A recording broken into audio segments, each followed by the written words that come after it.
DSW, Designer Shoe Warehouse, is the one-stop shop for all your footwear needs. With sneakers, boots, and everything in between for every style, mood, and occasion, you'll definitely find shoes that get you at prices that get your budget. DSW has what you need, but more importantly, they have what you didn't even know you wanted. You never know what you'll find at DSW. Find the shoes that get you at prices that get your budget at DSW stores or DSW.com.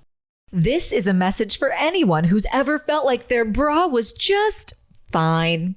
Third Love is here so you don't have to settle for good enough. A company founded by women just like you who know what struggling to find a bra feels like. For over 10 years, they've been redefining what a comfortable bra looks and feels like, focusing on innovative design and high-quality materials. We're talking about bras, yes, bras, made with thoughtful details to solve common problems. Want to stay cool and comfortable all day? Third Love offers innovative thermoregulating fabric that has you covered. Looking for a little extra lift? Need smoothing? Even need to add a cup size? They've got it. And the fit? It's unmatched. Third Love believes everyone deserves a bra that fits perfectly, which is why they offer over 60 sizes from AA through H. They even have exclusive half cup sizes, which means if you're in between sizes, you can get a perfect fit every time. Stop settling for average bras. Get solutions made for your body. Get $15 off your perfect fit bra at thirdlove.com with code podcast15. It does look like you're in for some really big changes for the next 18 years. Oh my God. You're getting a test coming up. I got to warn you about a kind of man. Now a warning? Yeah, right.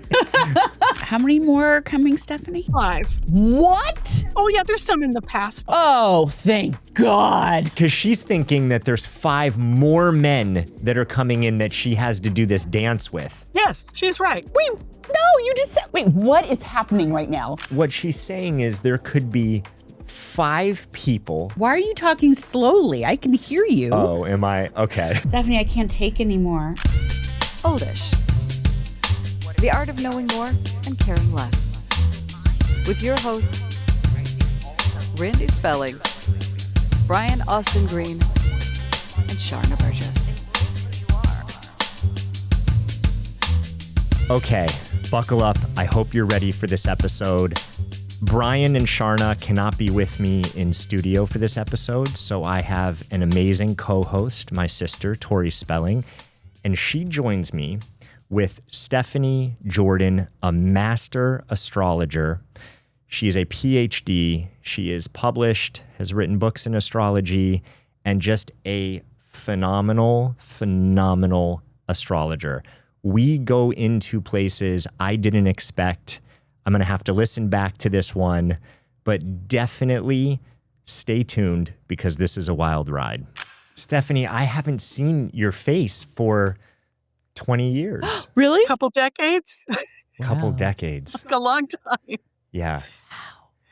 Like before you were married. Before I was married. Oh yeah. my gosh. You want to hear something wild? You probably don't remember this, but in my reading that I got with you in your office when you were in Los Angeles, I think you were in the Valley somewhere, Tori and I weren't talking as much back then. And I said, when do you think we will get back together? And there was something about 2025. I don't remember the date, but you said it looks like in 2025, there is this big, and there's something there. And I think it's really kind of funny and interesting that we're here in this room having another reading, even though Tori and I have connected before this, but interesting that we're doing this reading in 2025. That's crazy. It's creepy. That's my daily life. Oh, my life is a little creepy. That's okay. So fascinating. I it's can't good wait. To see you too. Can't wait to get in it. Stephanie, tell us, for those who might not be as familiar with astrology, what is astrology in simple terms, and why would someone want an astrological reading? So it's our relationship to nature on the level of the cosmos. So in the way to know ourselves, We tend to know ourselves through relationships, but also our relationship with everything, plants, animals, temperatures, and definitely the sky was a way for someone to kind of step back and take in the bigger picture and to watch that there's movement and things happening.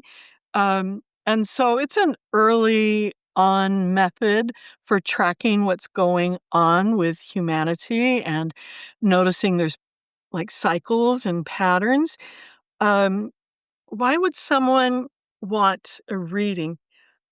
I wonder this myself at times. Uh, I think because you want to be sure to make the most of opportunities. And I think that it's very painful to look back and think, oh, I should have bought Bitcoin for God's sakes. That was in my chart. No, it looks like it's hard to think about missed opportunities where it's very easy to see them coming up astrologically and also to get a sense of here's some natural challenges that show up in your chart. See if this resonates with you. It allows you to reflect on that. It's like I think it's kind of prompts us to stop all the noise in our head and just look at things as far as patterns and cycles. It's also kind of fun. It's kind of fun to have something besides everyday, like talk therapy. Sorry, everybody, but it's nice to take in all the planets. In talk therapy, you're dealing with one planet, which is good. It's the planet that tends to be repressed in you. So that person is holding the reflection or the shadow so they can easily see what would be helpful for you. Astrologically, you get all the planets. They're all talking to you.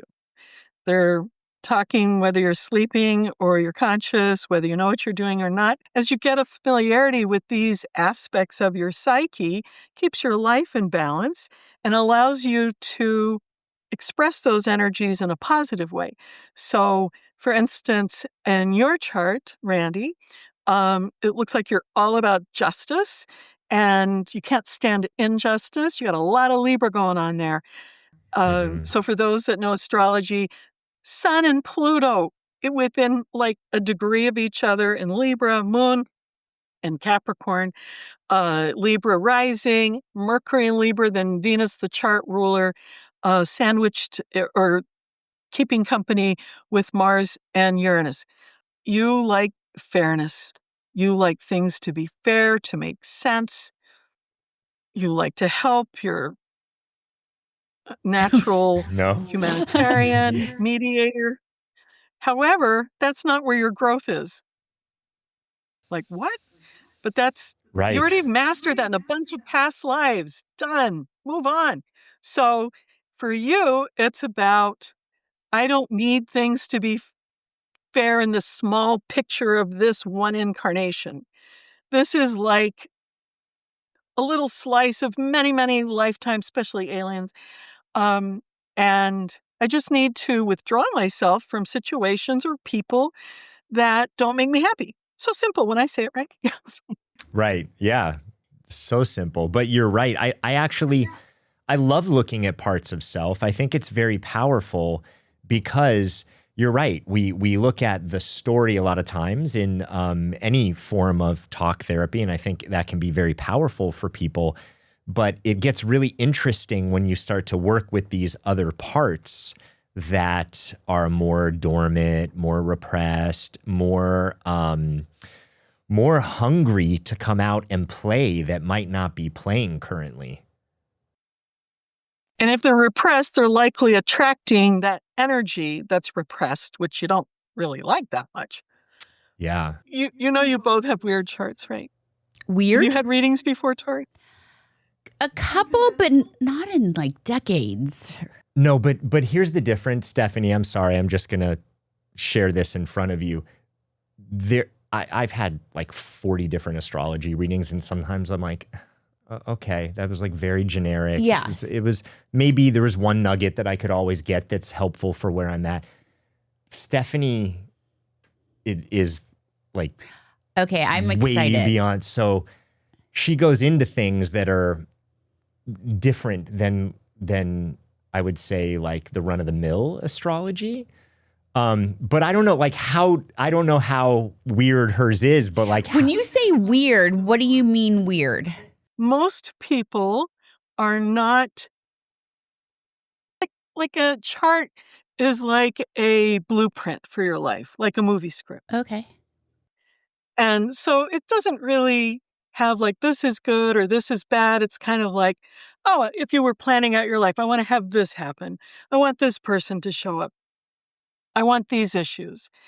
And I think most beings incarnating do not choose lives that have these big turning points. They kind of like stability and predictability. And I was kind of shocked when I first saw your chart, Randy. I was like, how are you even doing it? You must be holding things together so carefully because you have outer planets directly connected to your ruler of your chart, to your sun, to your ascendant. And that's like, you have a bunch of them. So I was like, oh my God, how do you do it? And then, Tori, I saw your chart very recently, and I'm like, oh my God, it's another one. And what this means is, in your chart, you have Aquarius rising. Okay, lots of people have that. But then you have there's two rulers of Aquarius because before they discovered Uranus, I don't know, late 1700s, Saturn, what we can see with our eyes, were the planets astrologers use. And so you have both Saturn and Uranus, although young astrologers say Uranus, because I think they don't like anus or something. I'm like, really? You're the young astrologers? You can't say anus? But anyway. I love I'm anus, Stephanie. Try to keep up. Proceed. Sorry, I'm a jokester. Okay, so Sorry. Tension so breaker you've had got to be done. these two outer planets ruling you.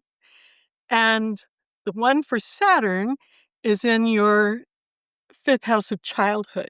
So Saturn is about being grown up. It's also career. So I looked at that and I went, yeah, okay. Childhood actor, that makes total sense. It's also Saturn is fame. And then the planet Uranus, when you were born, was exactly opposite a new planet called Chiron, but not like kind of opposite, exactly opposite. And the most difficult position you can have for Chiron is to have it opposite Uranus and have Uranus as your chart ruler. Anyway, too much astrology off the bat, but it means that nothing really makes sense, and people have a hard time understanding you, and your life has lots of ups and downs, and it's in the sign of Libra. So both of you have this too, Randy. You're trying to get, where's the justice? Where's the fairness? Why do I have to handle everything? Why do I get blamed for everything? So that's hard. I thought that was hard. So also you have Jupiter, which is big story, was just above the horizon when you were born. So you're really doing Jupiter. It must be happy with you. I think of them as people.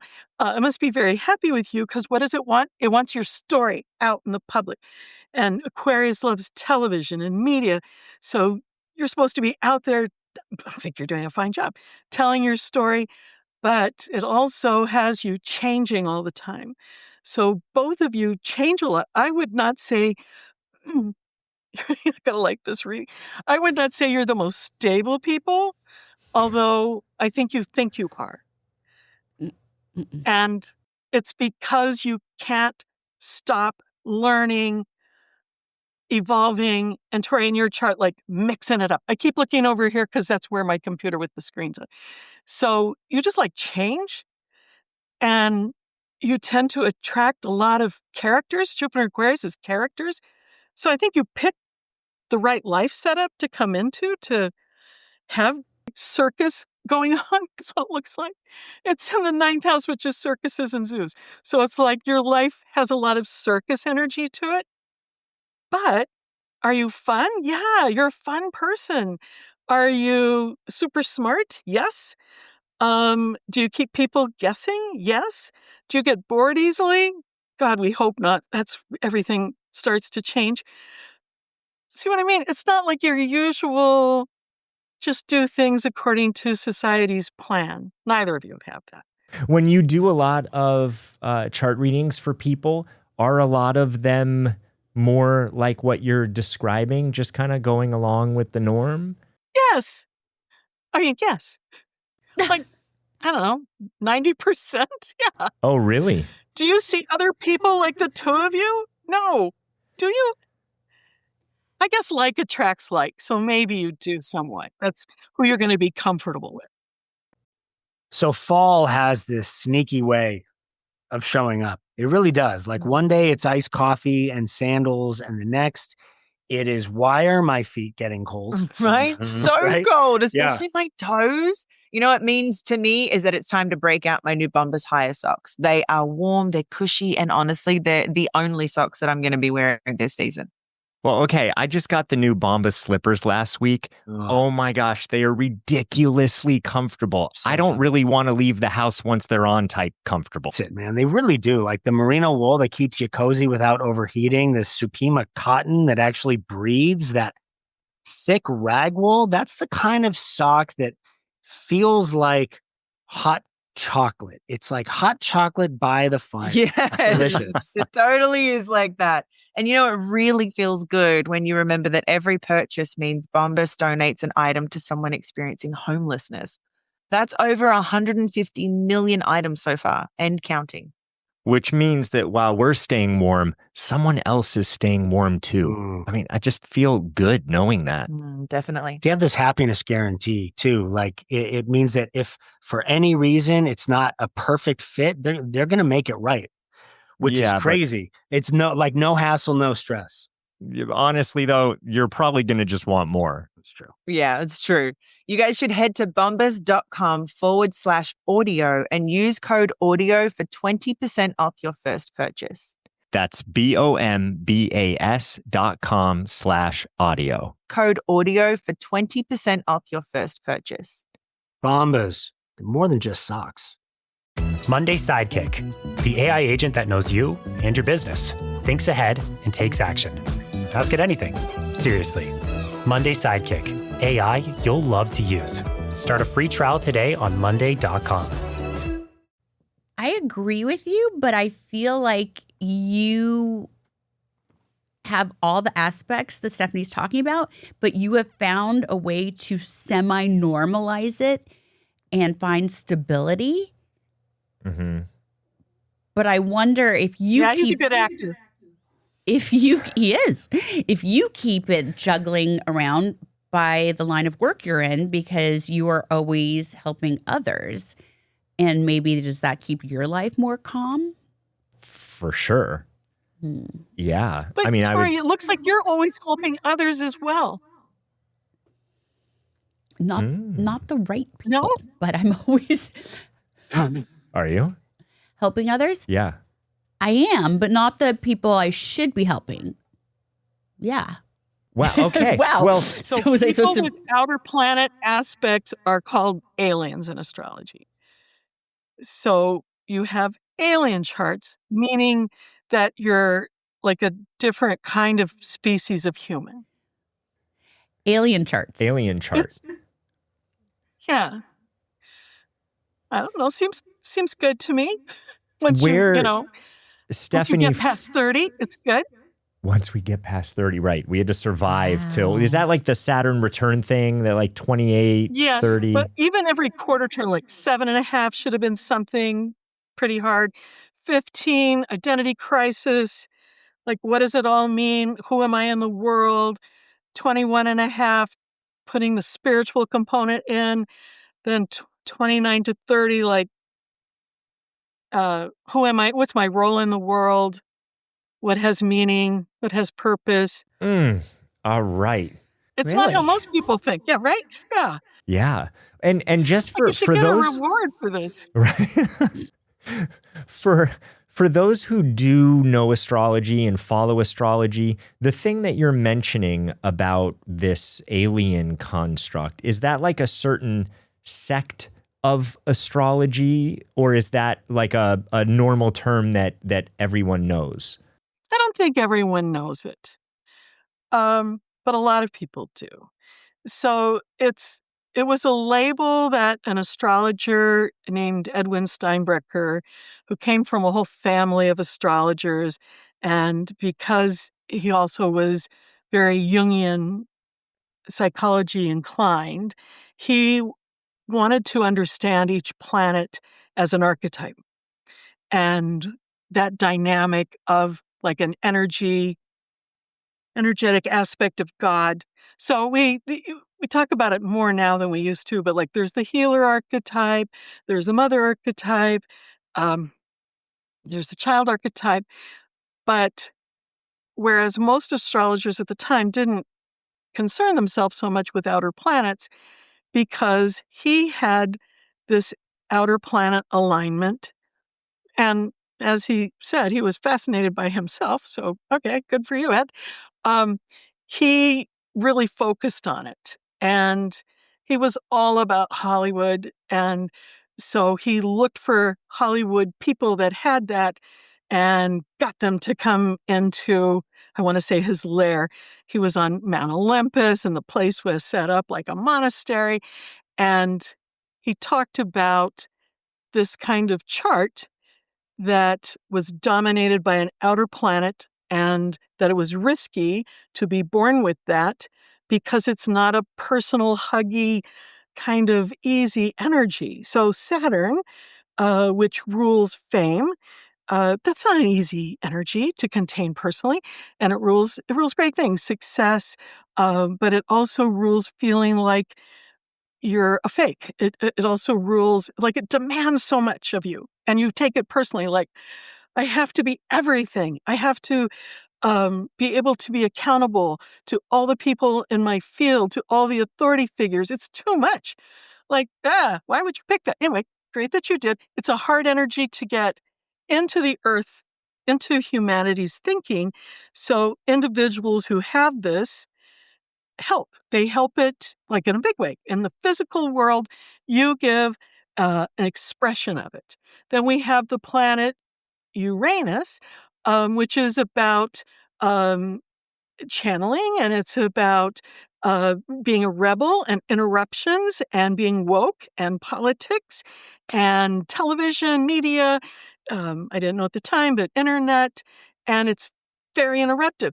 So, Tori, you have both. You have this thing that's building success for you since childhood, and then your own self interrupts it every so often. Like, boom, let's freshen this up. I'm tired of this. Let's do something new. Very hard to embody AKA because self-sabotage? it's not a calming. Well, that's Pluto, but in your case, you have Pluto and Uranus both in Libra. It's not sabotage. I think you get bored. Your chart loves drama. You have the moon in Scorpio. So for those who know astrology, Sun, Mercury in Taurus, Aquarius rising, Jupiter just above the ascendant, Venus in Gemini, Mars in Pisces. I'm assuming everybody knows the Saturn in Gemini, Uranus in Libra, Neptune in Sagittarius, Pluto in Libra. So there's a lot of love of drama here and fun and creativity. So the moon in Scorpio likes it to be intense. Like it doesn't just want like, oh, this is fun. Let's have a party. It's like, let's shock the world. I want to pause for a sec, Stephanie, because I think there's a really interesting moment here, an intersection where you're like, AKA self-sabotage. And Stephanie was like, I wouldn't necessarily call it self-sabotage. Mm-hmm. It's you like interruptions. There's drama in your chart. There's creativity. So what you deem as like, I'm just sabotaging myself could potentially be a different reframe to look at it. You're just doing your job. Waking people up. That's what you're supposed to do. And also, you tend to evolve and like the future a lot. It's startling for myself. I don't know if I'm waking other people up. It's kind of like You don't think you're waking other people up? No, not yet. I think I could. I think I will. If it's kind of like cooking and baking. Baking is very precise. If you don't have the precise measurements, if you interrupt it, you're going to flatten the cake, right? Cooking, you could be like halfway through, like, I'm just going to go rogue and throw different things in. And you're like, ooh, waking it up to something new and creative. So I think for me, there's a bit of baking in there because I'll like climb that hill and then slide back down. Climb that hill, slide back down. Perfect description. Saturn is the baking, one of your chart rulers. It's all about measurement, time, and space. And Uranus is like, oh, we better throw that in before it goes bad. Let's add it for the cooking part. I don't think it's easy to be you. Maybe lots of people think it's easy to be you. I don't think so. Because you have Venus in your 5th house that loves drama. It loves to see what would happen, what if kind of thing. And then your moon in Scorpio kind of goes to worst case scenarios. Like, can I survive this? What if this happens? Can I survive this? To know how far to push things. I think you're doing pretty well. I think you're doing actually really well as a person who's supposed to be in the spotlight, changing things and saying, I'm good. I'm good with who I am. I'm good with my past. It does look like you're in for some really big changes for the next 18 years, kind of an identity crisis. Wait. Having an identity crisis? I think so. Stephanie, I can't take anymore. Yeah. No, it's a good Barely thing. holding on. It's a good thing because what is the underlying theme? It's freedom. You end up with freedom. Okay. It'll be fun, Tori. How do you take that when you hear that? Like, there's some really big changes in the next 18 years. What does your mind tell you? What does it go to? Oh, interesting. Well, I don't know, just because it came after the conversation we just had about rising, falling. So my brain interpreted, as you were saying, I have another 18 years of that climb, fall. And I was like, oh man, I don't know if probably I could more take that. intense than anything before. No, oh my gosh. I'm getting old. I can't take it anymore. Saturn is your friend. Time is your friend. Age is your friend. Okay. So that's the benefit of being a Saturn alien, is time's on your side. You'll be fine. And Stephanie, Wait. Stephanie, what do you mean more specifically when you say that? Time is your friend, time is on your side. How is time an ally with this scenario?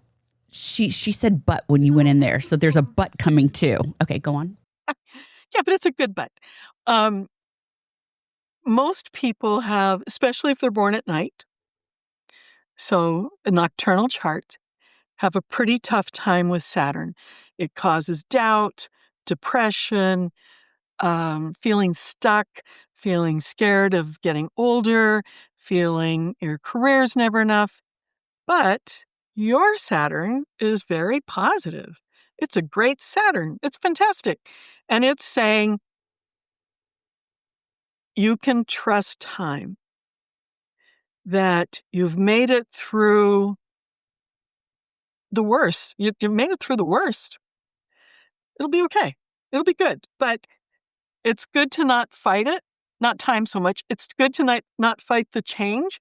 You have so much huge transformation coming in. It's best to just like roll with the punches. Like, yeah, yes to all of it. I'll do it if you want to. The main thing is you two have some stuff in common in your charts. The main thing is to focus on what you want and stop agreeing to do things you don't want to do. I can say that to both of you, aliens that you be. It's like when you're an alien, it's more like you're a wizard and You don't want to play by the rules of the muggles. You've seen Harry Potter, I assume. And so what if they're going to be scared of you? They're going to be scared that you do magic, and if you stared at them too long, maybe they would incinerate. It doesn't matter at this point. You need to just be wizards. Just be wizards. ¿Hablas español? Sprichst du Deutsch? Kan du norsk? If you used Babbel, you would. Babbel's conversation-based techniques teaches you useful words and phrases to get you speaking quickly about the things you actually talk about in the real world, with lessons handcrafted by over 200 language experts and voiced by real native speakers. Babbel is like having a private tutor in your pocket. Start speaking with Babbel today. Get up to 55% off your Babbel subscription right now at babbel.com/Spotify, spelled BABBEL.com/Spotify. Rules and restrictions may apply. This episode is brought to you by Amazon Business. We could all use more time. Amazon Business offers smart business buying solutions, so you can spend more time growing your business and less time doing the admin. I can see why they call it smart. Learn more at amazonbusiness.com. You knew how when you came in, and then you probably scared your parents, who were like, you need to fit in, you need to do things the right way. Let me go back to your chart, Randy, but Tori, you definitely got repressed, and I'm sure you're like, yeah, who didn't? But the magic got crushed a little bit. It turns out great, though. Randy, yours is more about, I don't want to hurt anybody. I don't want to do anything that causes another person suffering. I'm listening really carefully to hear, what do I need to do so others are giving me that sign, yeah, I'm a good human. And it looks like you paid really careful attention to how to be a good person. And you created a lot of inner rules for yourself of, I need to be this way, I need to do this, and I can't hurt anybody else. So true. And part of it is because you have a high level of psychic sensitivity. Mind you, you're worried about, I'm going to stay with this metaphor. You're worried about the muggles being in pain. Like, you don't really need to be worried about the muggles. They have to take care of their own stuff. So the rules of being good got in your way because they weren't your own rules. They weren't from your archetypes, your planets. Mm-hmm. So, oh my gosh, I want to keep get hearing that quote about you over and over. That's so true. Right? Yes. Like dead on. Dead on. Well, stop being so good. I think Tori could give you some good advice on this.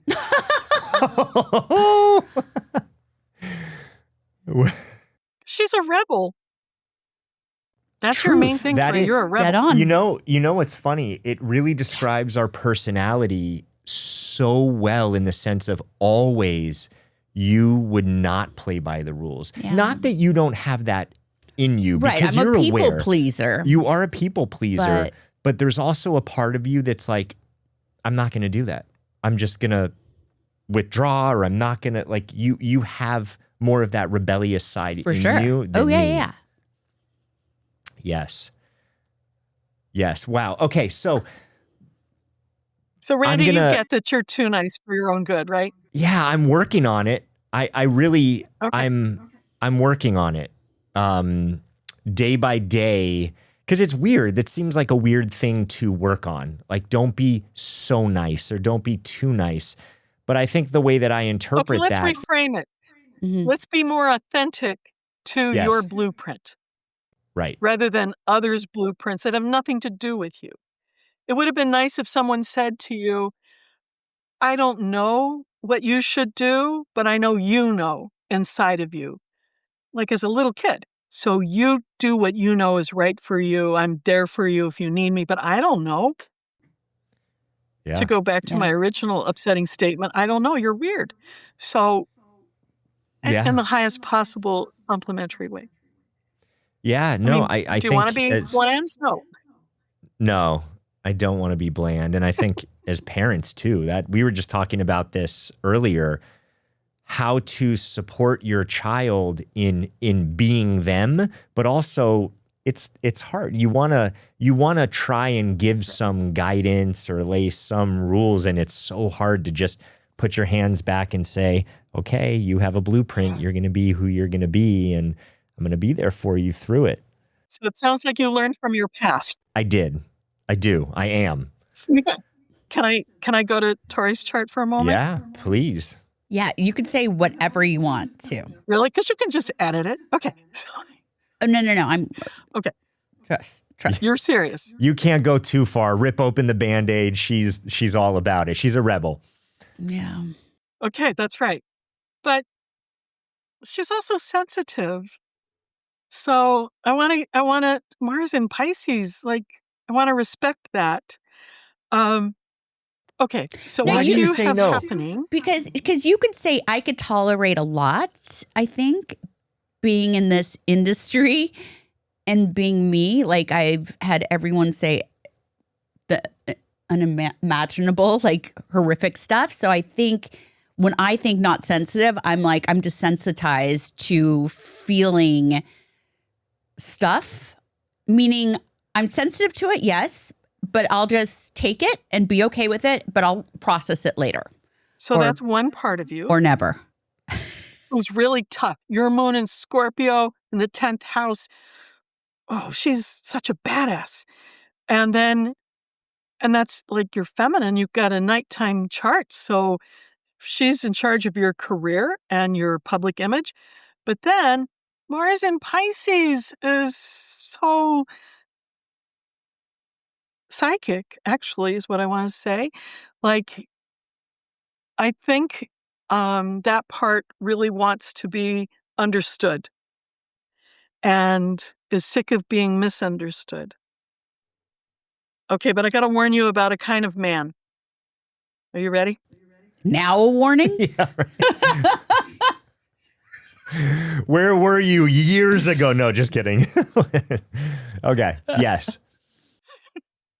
Okay, so in your chart, you have Pluto in lots of past lives, has shown up as someone who has, it looks male, maybe it could be, I think it's male, who's owned you. Now, it could have been enslavement. It could have been, but it's in Libra, so probably through marriage.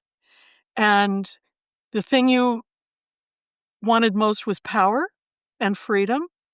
And yet this person had a way of studying you so carefully and knowing where the gut punch target was that it scared you and you would become a pleaser, we'll say. But it's more than that. It was like threatening. This is past lives.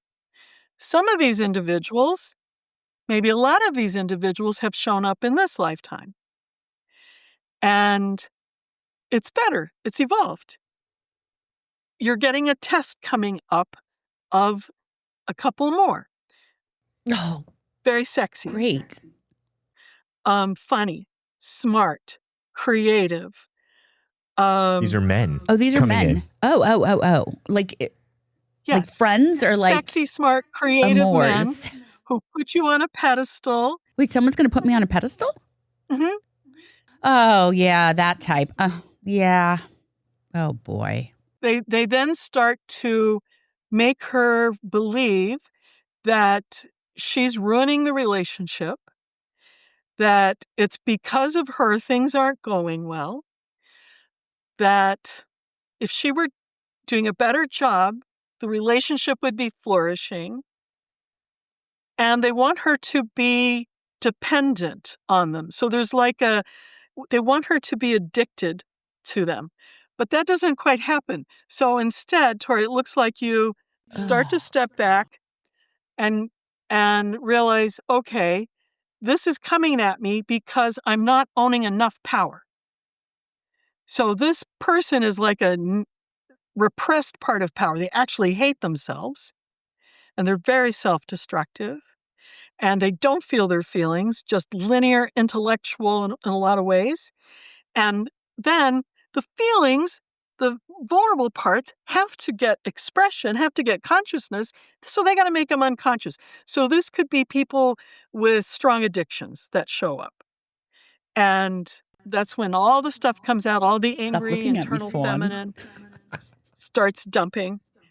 And I told you it doesn't she's happen, good. though, because it's Pluto and Libra. You have to live together over a year or be married. And otherwise, it just seems like this is the most confident, wonderful, attractive person, and so charming. Just know, okay, I need to own more power. This type of man, another Pluto man, has shown up. Got to get with more power, more power. How many more of these types of men in a different incarnation each time? No, I want to run away. I think it's just 5. No, she said how many are coming? Like, is this in the future 5. or has this already happened? 5? Oh, yeah, What? there's some in the past. Oh, thank God.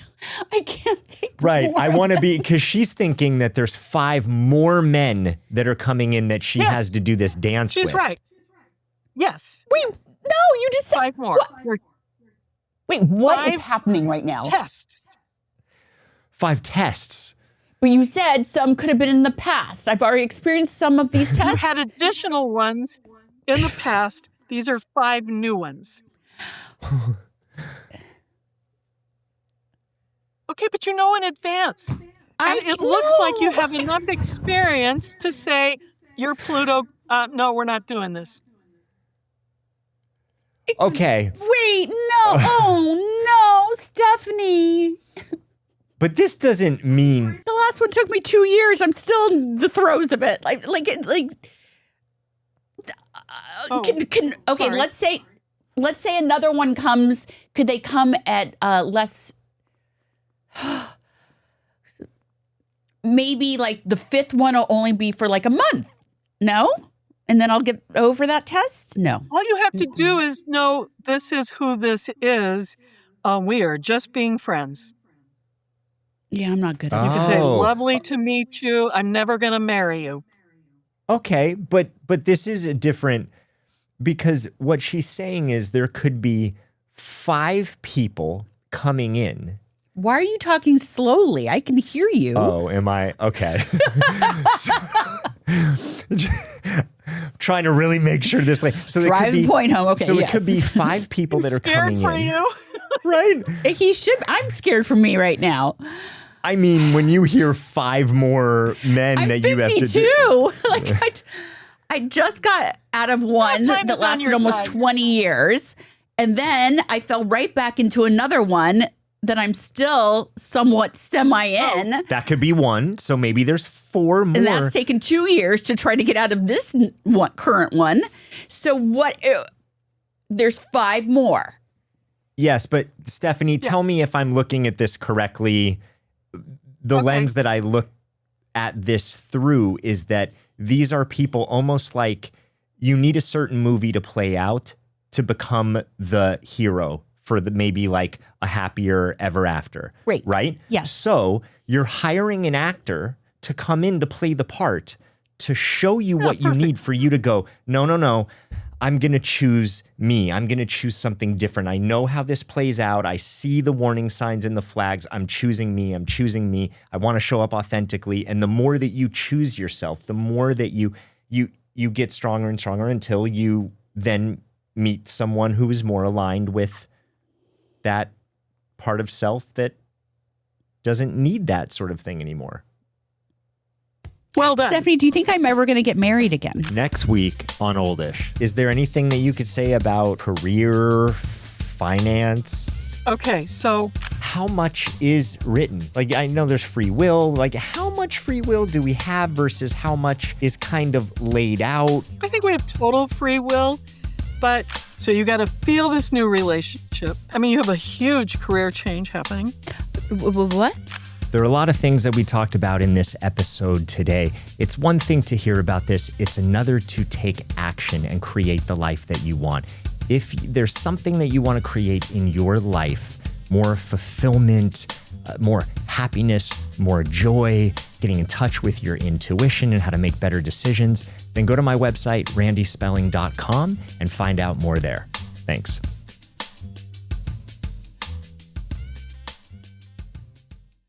AI